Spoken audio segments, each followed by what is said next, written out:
রাজ্যে রক্তদানকে উৎসব পরিণত করার লক্ষ্যমাত্রা নিয়েছে বর্তমান সরকার। রবিবার 10 মজলিসপুর মণ্ডলের এসসি মোর্চার উদ্যোগে আয়োজিত রক্তদান শিবিরে আলোচনা করতে গিয়ে একথা বলেন পরিবহন মন্ত্রী সুশান্ত চৌধুরী। আজ 10 মজলিসপুর মণ্ডলের এসসি মোর্চার উদ্যোগে জিরানিয়ার সচিন্দ্রনগর কলোনিতে এক স্বেচ্ছায় মহতী রক্তদান শিবিরের আয়োজন করা হয়েছিল।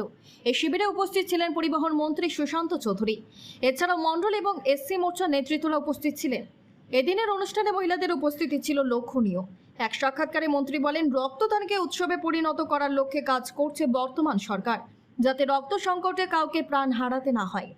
মজলিসপুর বিধানসভার মণ্ডলের উদ্যোগে ইতিমধ্যে রক্তদান শিবিরের আয়োজন করেছিল যুব মোর্চা। আজ এসসি মোর্চার উদ্যোগে আয়োজিত রক্তদান শিবিরে সাধুবাদ জানান।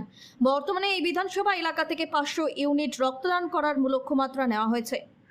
তাছাড়াও এদিন উপস্থিত সকলে সুস্বাস্থ্য উজ্জ্বল ভবিষ্যৎ কামনা করেন মজলিসপুর কেন্দ্রের বিধায়ক তথা রাজ্যের মন্ত্রী সুশান্ত চৌধুরী।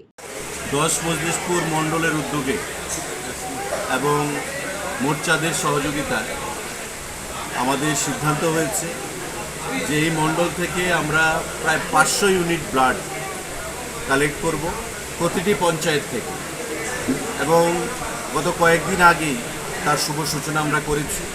তারই অঙ্গ হিসাবে আজকে এসএন কলোনি এলাকায় আমাদের এসসি মোর্চার উদ্যোগে রক্তদান শিবির, ব্লাড ডোনেশন ক্যাম্প এখানে আয়োজিত হয়েছে।